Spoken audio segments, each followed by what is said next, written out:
Your Excellencies, Presidents, Head of States and Governments, mudane madaxweyne Uhuru Kenyatta iyo marwada koobaad haybadlayaasha boqortooyooyinka madaxda dalalka iyo dawladaha martida sharafta leh mudanayaal iyo marwooyin waxaa sharaf weyn ah inaan idinkaga qudbeeyo munaasabadan muhiimka ah ee 25 guurada shirka caalamiga ah ee dadweynaha iyo horumarka oo ka dhacaya Nairobi. waad ku mahadsan tahay madaxweyne Uhuru soo dhaweyntaada diiran iyo martisoorkaaga aad u samaysay aniga iyo wafdiga ila socda. For your warm reception and hospitality, according to me and my delegation.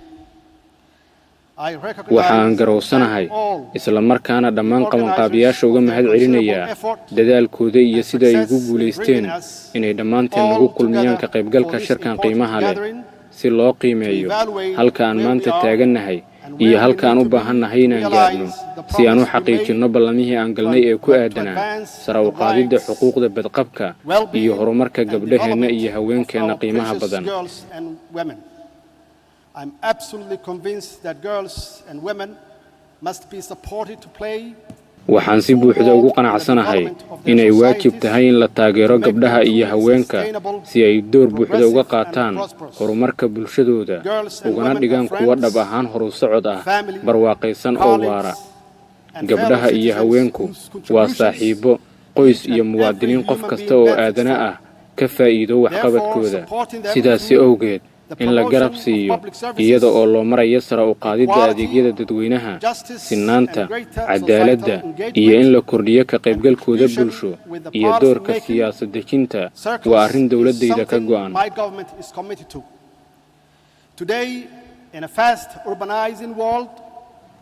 maanta oo caalamku si xawliya u magaaloobayo oo ay jiraan sinaan la'aan baahsan oo dhanka bulshada iyo dhaqaalaha ah sida adeegyada dadweynaha waxaa aasaasi ah inaan aqoonsanno inaanan kow joogin balse dariiq dheerina sugayo si aan u hirgelinno barnaamijka ICPD ee looga gol leeyahay in dhammaan dadweynaha si siman loogu faa'iideeyo. caalamkan isku xirmay cidna cidla kagama tegi karno waa inaan aqbalnaa inay jiraan caqabado aan wadaagno oo ku aadan hirgelinta kobaca dhaqaale oo loo siman yahay bixinta adeegyo dadweyne oo la heli karo iyo fursad u abuuridda dhalinyarada adduunka kuwaasi oo badankood ku nool qaaraddan Afrika. sidaas awgeed waxaa lagama maarmaan ah inaan si wada jira uga shaqeyno sidii aan u heli lahayn xalal wadaag ah. aasaasi ahaan iskaashiga iyo qaybsiga culaysku waa dariiqyada kaliya ee aan ku gaari karno horumarka waara ee aan higsanayno sanadda 2030. Somalia has a young but growing population. Soomaaliya waxa ay leedahay dadweyne da'yar oo koror ku socdo isla markaana magaalooyinka xoog u soo galaya. marka la tix raacayo qiyaasta tirakoobkii dadweyne ee sanadii 2014 laga sameeyay Soomaaliya dadweynaheenu ku dhawaad waa uu 3 kibaarmay muddo 20 sano gudaheed ah oo ah intii u dhaxaysay 1975 ilaa 2014.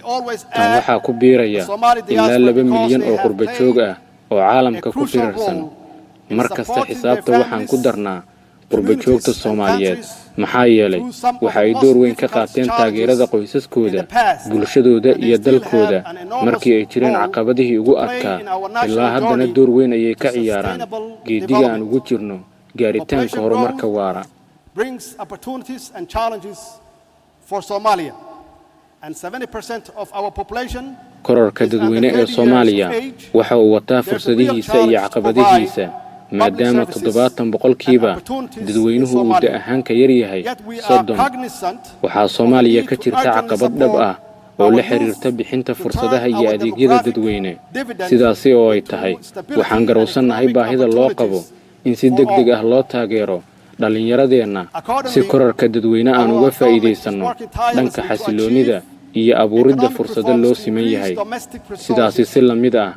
dawladdeenu waxa ay si aan kala joogsi lahayn uga shaqaynaysaa sidii loo xaqiijin lahaa dib u habeynta dhanka dhaqaalaha si aan u kordhino ka faa'iideysiga khayraadka gudaha una kobcino dhaqaalaha inta uu socdo dadaalka aan ku doonayno deyn cafiska si ay noogu suurto gasho helitaanka maalgelinta hay'adaha caalamiga ah ee maaliyadda taasi oo keenaysa in aan dardargelinno maalgashiga adeegyada dadweyne gaar ahaan waxbarashada xirfadaha caafimaadka iyo kaabayaasha dhaqaalaha oo baahi degdeg ah loo qabo maternal mortality rate across the country by no less than 25% by 2030. dowladda Soomaaliya waxaa si dhab ah uga go'an inay hoos u dhigto xaddiga guud ee umurraaca dalka in aan ka yareyno 25 boqolkiiba sanadda 2030 iyada oo loo marayo tababaridda iyo shaqaalaysiinta kun umuliso oo dheeraad ah tirada heerkeedu sarreeyo ee dhimashada hooyooyinka Soomaaliya waa mid murugo leh oo raataban ku reebta hooyooyinka iyo qoysaska dowladdeenu waxa ay si adag uga hawlgashay inay xalka dhibaatadan ku darto qorshaha horumarinta qaranka waxaana naga go'an inaan qorshahaasi raacno annaga oo taageero ka helayna saaxiibadeena qaaliga ah waxaan si buuxda u aqoonsanahay in helitaanka hooyo caafimaad qabta gabar waxbaratay iyo adeegyo caafimaad oo baahidooda ka jawaabaya ay ka dhigan tahay bulsho wanaagsan oo barwaaqaysan xadgudubka jinsiga ku salaysan Soomaaliya waa ka dambi si ka duwan sawirka laga haysto haweenka Soomaaliyeed waa kuwa si dhab ah loo jecel yahay loo ixtiraamo loona qadariyo iyada oo loo arko udubdhexaadka ilbaxnimadeena iyo jiritaankeenna waa lafdhabarta bulshadeena iyo jiritaankeenna dadnimo xadgudubka ka dhanka ah gabdhaheenna iyo haweenkeennu waa sharci darro iyo foolxumo aan dowladdeenu sinaba ugu dulqaadanaynin sidaasi oo ay tahay waxaan garowsanahay in shuruucda oo keliya aanay mar kasta ku filnayn wax ka qabashada arrintan sidaasi awgeed dowladdeenu waxa ay shuraako kala duwan kala shaqaynaysaa hirgelinta waxbarasho iyo tababarro ku saabsan dembinimada iyo waxyeelada bulsho ee xadgudubka jinsiga ku salaysan taasi oo looga gol leeyahay in dhammaan dadku fahmaan inta aan ku hawlanahay dhammaan dadaalada aan ugu jirno sidii aan mustaqbal wanaagsan ugu abuuri lahayn gabdhaheenna iyo haweenkeenna waa inay naga go'an tahay inaan xoojinno iskaashiyadeenna si aan ugu gurmano arrimaha horumarineed ee ahmiyadda inoo leh innaga oo u marayna isweydaarsiga aqoonta isdhaafsiga khibradda iyo kaalmaynta dhanka dhaqaale ee dalalkeenna oo kale ah kuwaasi oo ku hawlan geediga dib u soo kabashada dhaqaale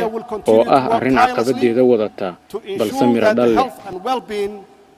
gabagabadii Soomaaliya waxay sii wadi doontaa inay si joogto ah uga shaqeyso